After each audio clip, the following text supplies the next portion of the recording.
Hi, everybody. I'm back. I know, just one show yesterday.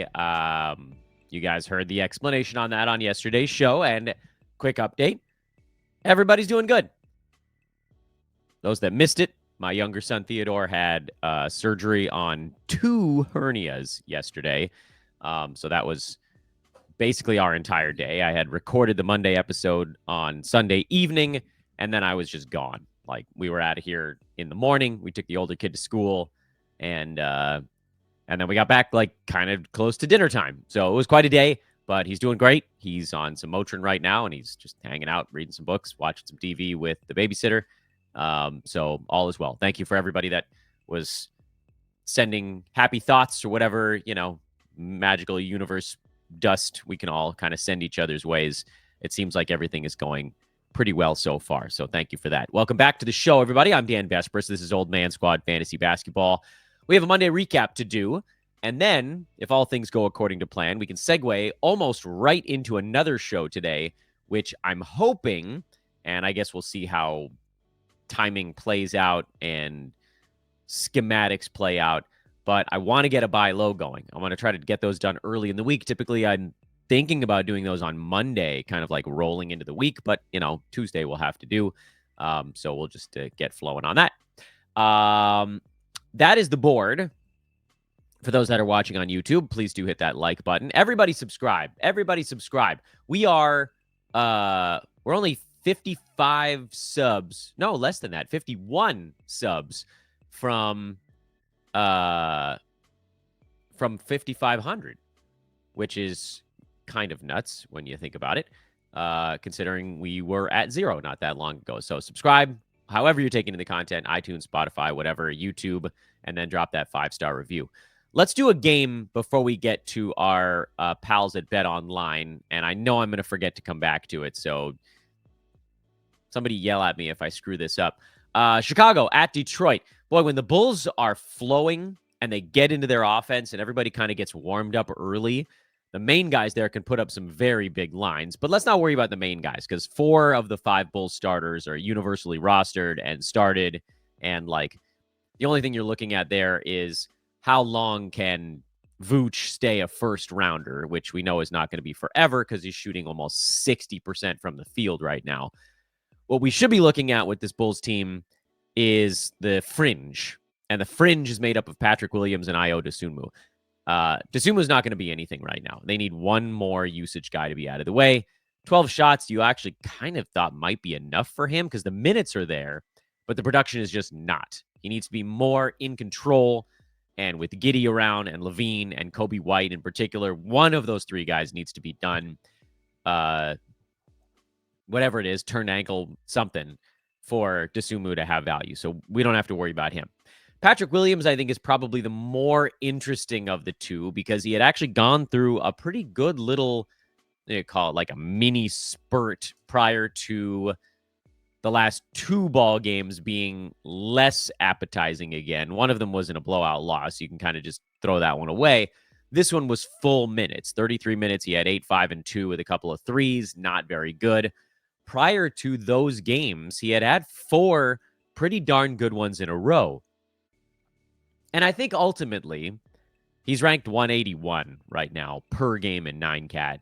And yeah, he'll come up from that because 37.5% from the field is not going to be a number that sticks. But ultimately, he's just not that guy. He is filler. And I'm working on a buckets board in season. And there's going to be a bucket for filler type players. I haven't decided where that's all going to go, but we're not going to organize the fillers. It's just going to be a thing. So what is a filler? We've talked about this before. I believe firmly that fillers are guys ranked between about 105, 110, somewhere in that range, and like 140, 150. So it's a lot of names, and it's guys that you could start or not start, and it just doesn't matter. It doesn't matter. It means nothing. You start them, fine. They're not going to hurt you, but they're also not going to help.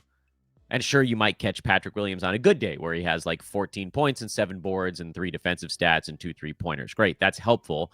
But you might also start him on this day where he's definitely back of that filler zone, and it averages out to the filler zone.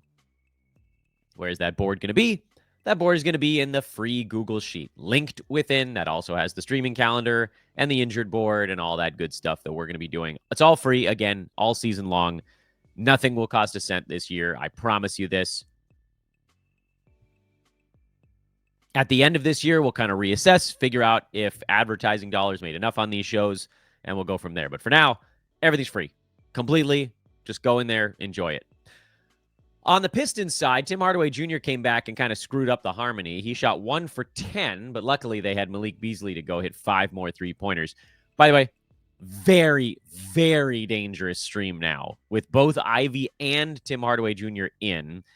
I know Beasley still took a team-high 19 shots, and I know he still made 5 threes, but how soon we forget. What was Beasley before Ivy and before Tim Hardaway Jr. went down? He was a guy playing in the high 20s in minutes who was making about 2.5 to 3 three-pointers a game and doing literally nothing else. So if you started him yesterday kind of by accident, I think I actually did in one league because I was at my kid's surgery and I didn't have a chance to yank him out of my lineup. We got lucky, but he should be gone from rosters, like, despite the big game. He's going to be one of the most added guys in fantasy leagues because he had a big game, and I'm telling you, you should drop him. Otherwise, nice to see Jalen Duren finally play a full game's worth of minutes. I mean, they lost, but 15 points, 22 rebounds, couple of blocks. It's all about the 30 minutes there. If he plays 30 minutes, he can get up into that 50-60 range where he was being drafted, but he hasn't gotten anywhere close to that so far this year. However, we talked about him being sort of like a buy low, but is it low enough kind of thing? That's not. You can't buy low anymore. Tobias Harris just sort of quietly piddling along where he was before. Nothing to do there. Jaden Ivey, very much a head-to-head, punt-only guy. Not roto. Nothing changes there. Bet Online.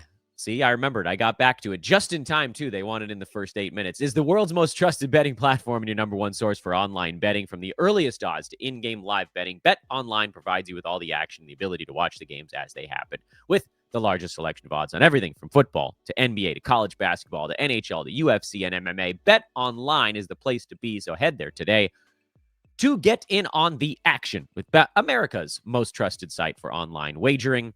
Bet Online, the game starts here. Good job, Dan. You squeezed it in. Philly had a players or a team meeting this morning. So before we get into the wet turd they laid in yesterday's deal, apparently Tyrese Maxey called out Joel Embiid for being late to everything, and the players called out the coaches for not coaching them hard enough, and the coaches called out the players for not practicing with any kind of purpose. And so either the whole thing comes apart and the wagon explodes at its wooden hilt, or that fixes things a little bit. In any event, Caleb Martin had a better ball game, but with everybody healthy, he's a filler. There you go. Your second filler name of the day. Jared McCain is like the easiest sell high that I can remember right now, because in this exact moment, everyone can create with the magic of the imagination what they want him to be. But he's currently hitting about 50% of his shots on 19 tries a game over the last week. And if you think that's going to continue, I have this lovely bridge. I've painted it. He's averaging 27 points over that stretch, including one game where both Embiid and Paul George sat. About 5 3-pointers a game and 5 assists. And don't get me wrong, he's a good young basketball player. He's fun. That's why this works. That's why the sell high works. And I don't know what the hell you're going to get for him. I really don't.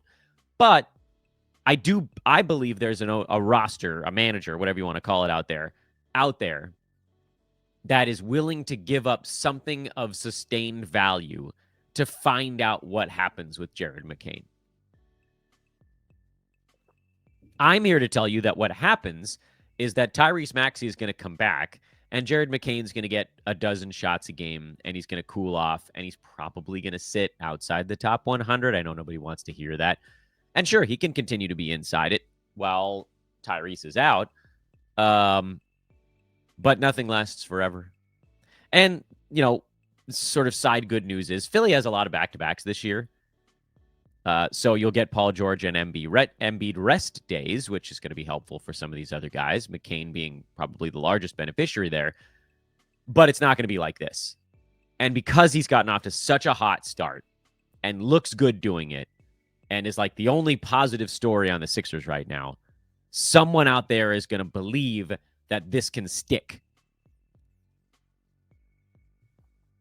This isn't a sell high show, but there you go. Jimmy Butler, welcome back, young man. 30 points, 10 boards, 5 assists, 13 of 13 free throw shooting. Jimmy Butler went from ranked in the 120s to ranked, well, he's number one over the last week because this is the only game he's played.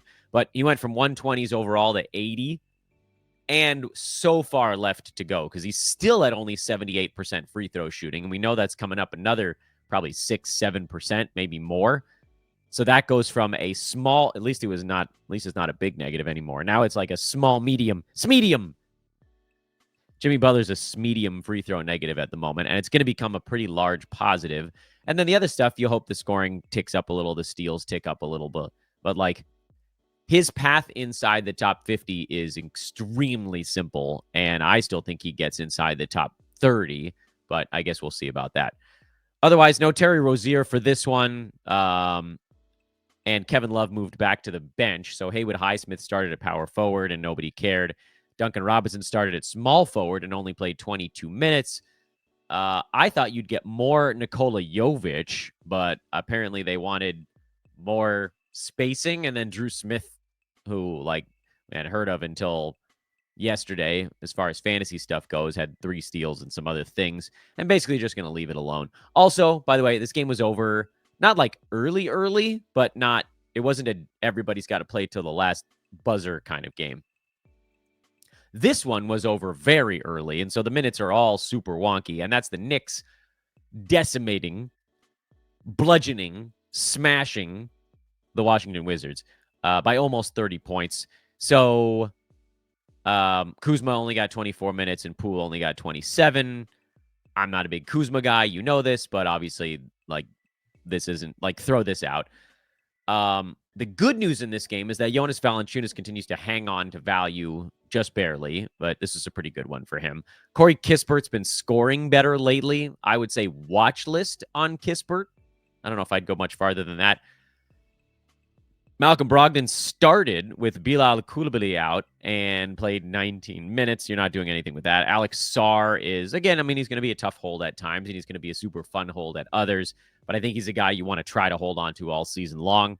And then Bub Carrington played 32 minutes here and shot the ball relatively well. He had 4 3-pointers, but the assists and the steals were not there. I'm not going to say we have to drop Bub because this team, as the season goes, is going to do more and more with the young guys. I would just say that, if you're in a week-to-week head-to-head battle, I'm guessing you're probably going to end up having to drop him at some point soon. Someone was asking me about Keyshawn George, and with Kuzma back, that's very, very much a no. Jalen Brunson finally had a few assists. He was overdue on that one. So Brunson, Cat, Anunoby, Hart, Mikal Bridges was a little quieter in this one. You start the starters with the Knicks. No, I don't care that Campaign had 17-7. Miles McBride was out. That was part of why. The blowout was the other reason, so just move along. There's nothing else to do there. Indiana cannot shoot a basketball. This is it's really wild how bad Tyrese Haliburton has been at shooting so far this year. It's just not even close.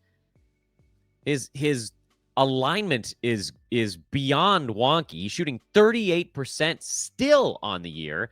At least the free throw numbers come back into the low 80s. So at least he's inside the top 50 in overall rank. But this is a guy you drafted expecting him to shoot about 9 percentage points better than he has been so far. And when that happens, everything's going to go with it because the other stuff actually isn't that far off where you wanted it to be anymore. My expectation from Haliburton was going to be around 20 points per game and around 9.5 assists per game. He's not that far away on the assists, the rebounds, the steals, the blocks. The super low turnovers are still good for him. It's that field goal percent, man. 14.5 shots per game is not a bad number. we were sort of comparing Haliburton this season when I was like, all right, I think this is where he was going to be, to around the last month last year when he took 14 shots per game. Like, he's right around where he needs to be from that standpoint, but he's so far off in how he's shooting. Is he still a buy low? He is if you can pull it off. Definitely. I don't know if you can pull it off, but you should try. Also of note in this game, no Ben Shepherd and no Miles Turner. Enrique Freeman started at center, and that felt like Rick Carlisle just messing with people, because the actual winners in this game, with Shepherd out and Turner out, were Obi Toppin and TJ McConnell, sort of in flipped order on that. McConnell, we know last year he stepped up in a big way when Benedict Mathurin went down. Mathurin has stepped in with Aaron Nesmith out. So we needed a bunch of guys down. But if it happens again, you guys know how much I love the McConnell one-game streams where I can do them. So keep an eye on that. And then Toppin, 19 points, 5 assists, doesn't really rebound. That's a problem with Obi. But if somebody told me he was going to play 30 minutes, I would start him as well. This is really a game of injury streams because you had McConnell and Obi and Mathurin on the Indy side. And on the Toronto side, you had Agbaji, Grady Dick, Davion Mitchell. There were 6 injury plays in one basketball game. Jakob Poeltl and RJ Barrett combined for 69 points in this one. Big games out of both of those dudes. And like the Poeltl thing is truly crazy. He's number 42, averaging 17 points per game. That's the number that I don't think has any prayer of sticking all season. Did Barrett get his way? Yeah, RJ's worked his way back inside the top 150. But again, points league darling, category league mess at times. I still think he's probably startable with 3 usage guys out. Are the 3 out or are there 2 out? Well, whatever. It's Scotty Barnes is down, Emmanuel Quickley's down, Kelly Olynyk and Bruce Brown are down. I don't know if those guys factor quite as large, but they are rotation players. And so with all of that usage, I think RJ can probably do enough to counterweight the bad percentages and high turnovers. But it's iffy. And then Ochai Agbaji, he's your sort of efficiency fill-in. Grady Dick is your scoring fill-in. Mitchell is more your assists and steals fill-in, although he didn't get that many of those in this one anyway. And Davion's cooled off a bit after kind of a quick burst. It was like his body wasn't ready for Emmanuel Quickley to go back out again. But he did, so anyway.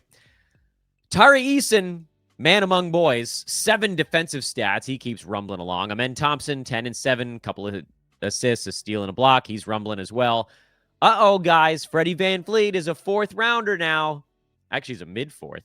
He didn't just squeak into the 4th round. He's like starting to creep up on 3rd round. Uh-oh. Well, the buy low's gone. It was a fun window while it lasted. Jabari Smith Jr., friends, is probably a drop. I don't know. Has any other analyst finally taken the plunge and just said, get the hell rid of him? I continue to say I didn't draft him anywhere. So a grain of salt. Victor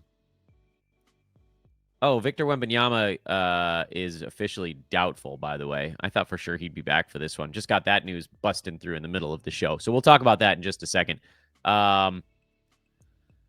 What the hell were we talking about before that? Oh, right, the Rockets. I think Jabari Smith Jr. is just a drop. I don't know that he's ever going to get it together enough to where he's going to be better than a filler. You could say, oh, well, his field goal percent is 41.5. Yeah, if you ratchet that up to like 45, he's still filler. And his minutes are going the wrong way. I think he's filler. Every time I say it, I think of Fuller. Do you remember the kid Fuller in Home Alone? I think that was the kid that pissed himself. Wow, Brooke Lopez. Why would I ever doubt you? Why would I ever doubt you? I'm so upset with myself that I didn't have more Brooke Lopez stuff in our draft season because there was that brief window where he fell to like 104 in the pre-ranks for a day, and I lost my mind. I was like, this is it. This is the moment, guys. And then they bumped him back up into the 80s, and I was like, damn it, this is where I wanted him to be going anywhere. He's very much outperformed his draft slot. I will say that briefly, and this is like a modicum of credit, is do you remember the beginning of last week? He was shooting like 39%. And I was like, guys, there's actually a tiny buy low window on Brook Lopez. I don't know if anybody noticed it, but that's up to 44 now. And yeah, I mean, the steals are not going to stick at 1.4. The blocks could, though. And when the blocks were going for him, he was a top 30 guy for stretches last year. I don't think that's going to be the thing. And like, he's top 40 right now. So just enjoy it. Damian Lillard came back, didn't look very good, but he's back. So at least that's a thing. And that means that we don't have to worry about guys like AJ Green and Gary Trent and Delon Wright and Taurean Prince and Andre Jackson. And you can just go back to playing Giannis and Dame and Brook Lopez and sometimes Bobby Portis. I still think he has a shot, although the team's been frightfully healthy so far this year, at least in the people that we needed to be out of Portis's way. Brook Lopez has been healthy. I think Giannis missed, one game? Did he miss 2 in there? So maybe we need to downgrade Portis from play him to plug and play. That's probably fair. Yesterday was a day filled with downgrades. Sorry, guys. I know, like, unfortunately, we can't have every day of a bunch of massive ads. And yesterday was not a big ads day. It was more of a, oh, well, I'm going to slide this guy across day. How about this game from Anthony Black, though? 20 points, 9 assists, and 3 steals. Monster game. And to his credit, he's played much better this year. But this big ball game got him just inside the top 210. Because it's his first good game since scrolling, pretty much all year. Like, he had a 4 steal game in there, and he had a 6 assist game in there. This is the first one where he's kind of put it all together. So I'm not racing out to pick up Anthony Black. I don't think we can believe that this is just going to keep happening. Jonathan Isaac played about 20 minutes, a little bit less than that. He had 7 points, 3 boards, a steal, and 3 blocks. This is pretty much what you were expecting from him. And if that turns out to be the low water mark, if he can get into the low 20s, then he's a guy you play in your Games Cap Roto leagues. And if you played him here, yeah, I mean, he didn't help in a bunch of stuff, but it's a big blocks day. Pretty much anytime you can squeeze 3 blocks out of a guy in a Roto league, that's a good day. Jalen Suggs has come back to earth. I think we knew that he wasn't going to stay as a top 20 guy. He's number 67 right now. I would assume the field goal percent comes up a little. The free throw probably comes down a little. Turnovers probably come down a little as well. And it all kind of balances out. He's probably around where he's going to be. And then Franz Wagner is just dominating everybody while we wait on Paolo Banchero to get back. And I'll admit, I didn't want Franz in the 40s this year, but I also didn't think that the lead usage guy on his team was going to go down. Francis took 24 shots in this game. It's not really fair to grade him out based on, oh yeah, Paolo's going to miss 2 months. That's a very different game. Somebody played a different game than I did. Phoenix, as it turns out, is not very good without 3 starters. Such would be the case for basically every team in the NBA, but they're getting popped right now with no KD and no Beal and no Nurk. Not that Nurk has been very good even when he's been healthy. So they're mixing and matching, and it's a real goofball lineup these days. I don't know why they don't just start Grayson Allen. Maybe they feel like they need to have someone on the bench that can score a little bit, but it's pretty weird. They started Tyus Jones, Oso Ighodaro, Devin Booker, obviously. Plumlee was the center with no Nurk, but he only played 23 minutes. And then Ryan Dunn, the rookie, started at small forward and then immediately gave way to Grayson Allen and Josh Okogie. And it just got weird again. Royce O'Neal's been relegated to the doghouse. You can drop him. He's no longer the KD fill-in guy. Ighodaro is, at least for the moment. He had 12 and 7 with a couple of steals, but I certainly don't have the stones to play him. You're playing Jones. You're playing Booker. If we find out Nurk is out again, I think you can fairly safely play Mason Plumlee and then just watch, because Grayson Allen feels like he should be the easy choice here, but for whatever reason, he hasn't been yet. Atlanta, Sacramento, Dyson Daniels said, I don't need to get you 6 steals. I'm going to get you 4 blocks today. Some strip blocks, mind you, but blocks nonetheless. No Jalen Johnson. That was a pisser. He'd been coming on pretty nicely lately. Clint Capella won the center battle for this one after it looked like Onyeka Okongwu was coming on. Larry Nance didn't even play. The hell's going on? This is a mess, ladies and gentlemen. This is a mess. Larry Nance is number 153, but is at risk of getting DNPs. Onyeka Okongwu is number 100, but is at risk of clunker games like this one. Clint Capella is number 162, and he's still shooting 61% at the free throw line. None of these guys is a value right now, at least not if you don't catch them on the right day. Okongwu is the closest, certainly, but I don't know that any of the three is trustworthy. And again, this was without Jalen Johnson, so there was actually more room in the front court than usual, and it didn't matter. Garrison Matthews, I will pass kindly. Zachary Reese-Shea, if you're trying to win this week, you should pass. But if you're thinking, what's the rest of this season going to hold? That's more of an active stash kind of guy. Bogdan Bogdanovic and DeAndre Hunter are probably the players you're waiting for me to talk about. So let's just go ahead and get into those guys. I think they both need to be rostered. Bogdanovic played 18 minutes. He'll be ramping up as we go. I liked that he took 7 shots in his 18 minutes because that at least means he's getting himself more involved. And as this thing develops, he's going to continue to do more and more. So, and then DeAndre Hunter took 15 shots in 25 minutes, and he also seems like he's kind of slowly ramping up right now. He'll take Garrison Matthews minutes. Bogdanovic will take more of the Reese-Shea minutes. He'll take basically all of the bench guard minutes when everything is sorted out. And, I like Hunter's knee is obviously a problem, and Bogdanovic has got the hammy thing as well. So, like anything, these guys might go down tomorrow, and we need to know that going into these decisions. But DeAndre Hunter is proving himself to be a very large part of the offense. And not bashful.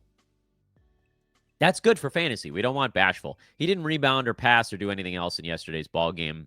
But I just think it's a matter of time until he's the starting small forward and trying, I guess, to get up close to 30 minutes of ball game. And if he can get there, then he's a play. And same story with Bogdanovic off the bench. He'll be getting up in that high 20s in minutes, and he's going to be the guy leading the bench unit. So roster them both. There you go. There's your ad. I mean, I've been talking about Hunter for a while now. So it's not that there's like an ad of the day, but, made some noise, so we got to bring it back up. Kings remain down a bunch of key players. No Malik Monk, no DeMar DeRozan, and no Domantas Sabonis. Alex Len got the start at center, but it was really Trey Lyles that logged most of the minutes at center in yesterday's ball game. He ended up playing 38 minutes, had 12 and 10 with 4 assists and 3 threes. If Sabonis misses another game, you can start Trey Lyles and expect a low-end fantasy center line. Kevin Huerter is the easy decision to fill in for all of these other guys that normally take shots. He was cold in yesterday's game, but he still played 39 minutes. That's the more important thing. And then, of course, Keon Ellis finally got hot, finally decided to actually shoot and hit 9 3-pointers. And now the question becomes, is this a thing that happens again, or was that it? I hate to say it because, leading into the season, we all kept asking ourselves, like, maybe Keon Ellis could he carve out a little bit? Maybe he could carve out something. Well, here's the problem. Kings are off for 3 days right now. By the time Friday rolls around in Los Angeles, DeMar DeRozan has already been cleared to start practicing again from his back injury, so he's probably back for that game on Friday. We haven't gotten an update on Sabonis beyond, wasn't ready to go yesterday. But either way, as you bring the high usage guys back, someone like a Keon Ellis getting 17 shots just has no chance of happening. So I'm not adding Keon Ellis because I don't want to sit on a player for 3 days only to find out that they're going to get marginalized again, which it kind of feels like he might. I know I'm a buzzkill. I'm fully aware. Warriors lost to the Clippers. They're freaking kryptonite this year is this slapdick Clippers team that can play some defense. The Warriors have only 3 losses, and 2 of them are to the Clippers. Steph was fine. Draymond was fine. Andrew Wiggins had a slightly better ball game, but I think he's filler. Lindy Waters is filler while DeAnthony Melton is out. I don't want anything to do with that nonsense. Buddy Hield, I think, typically will have a slightly better ball game than this. I think you could stream him. And I just don't know how many times I can tell you guys that Brandon Podziemski is not it. I said it all preseason long, and still I keep getting questions. Should I add Brandon? No. I'm also a drop on Jonathan Kuminga. I think we talked about that last week. Planting our flag in these things. And then for the Clippers, Terrence Mann had a really nice bench game, and so that's why Chris Dunn didn't get back into this thing in the fourth quarter. That's why his minutes were lower. I'll give Dunn a little bit longer. Nothing is guaranteed. When he got moved into the starting lineup, it felt like a really nice opportunity, but now we're seeing how it can go south, and that's if guys like Mann and Coffey come off the bench and play great, which they did. And so it was just a different unit on the floor making headway in this game, and Ty Lue decided to roll with that unit because Chris Dunn wasn't part of it. So typically, I think you'll get a better game out of him. This was kind of a bad one. Prior, you were getting the steals, you were getting the efficiency. That was the stuff you were hoping for. So let's give Chris Dunn a little bit longer, provided he does maintain that starting job a little bit longer. James Harden has got to remember how to shoot. He did finally have 2 games where he shot 50%. I'm not going to argue with 16 assists and 4 defensive stats. That at least is good. But man, he is crushing teams with that field goal percent at 37 on pretty high volume. Luckily, he's still number 25 despite that. And the turnovers have come down a little. He's at 4.4 now instead of over 5. So, that's an improvement. By the way, James Harden, if you're punting field goal, is number 8. Which, for head-to-headers, okay, great. For Roto, doesn't help us. Doodle-doodle-doo. And unfortunately, friends, that's the card. Which, again, there wasn't that much in this one other than, Malik Beasley's probably running out of wiggle room, and Jared McCain is a sell high, and Jimmy Butler's back, so all the streamers in Miami are cooked, and the Wizards got blown out, so there isn't anything to take away there. We got some new streamers in Indy, but I don't know if those guys are going to be out for another ball game. Dame came back, so Milwaukee streamers are gone. Phoenix is a mess. Maybe, is Mason Plumlee the story out there? I think the story is probably the return of Bogdan Bogdanovic on a day where Keon Ellis had 33 points. We have to look long-term. And mostly yesterday, it was guys coming off the board. And that's okay. That's all right. It happens. We roll on, ladies and gentlemen. We take what's in front of us and we roll on. Please hit that like button on the way out, YouTubers, and also subscribe. Everybody, no matter where you are, hit that damn follow or subscribe button. iTunes, Spotify listeners, I love you guys. I see those new 5-star reviews, and I very much appreciate it. I am at Dan Vespers on Twitter. I am at Old Man Squad over on the new Blue Place. I don't have to say it like that here. I can actually say the name. Blue Sky is Old Man Squad. That's my feed. It's not the network feed there. Old Man Squad is the network feed on Twitter. Old Man Squad Fantasy over on Instagram. Slowly but surely, we plod along with all the social media stuff. And again, Discord is in the show description. The free Google Sheet is in the show description. Make use of the resources available to you. And again, everything all season long, 100% gratis. We'll be back very shortly. Try to get that buy show going. Man, there's more guys I want to sell than buy. Well, maybe we'll have time for both this week. We'll see. Wrapping it up. I'm Dan for Old Man Squad. I'll see you guys on the next show in just a little bit. Later for now.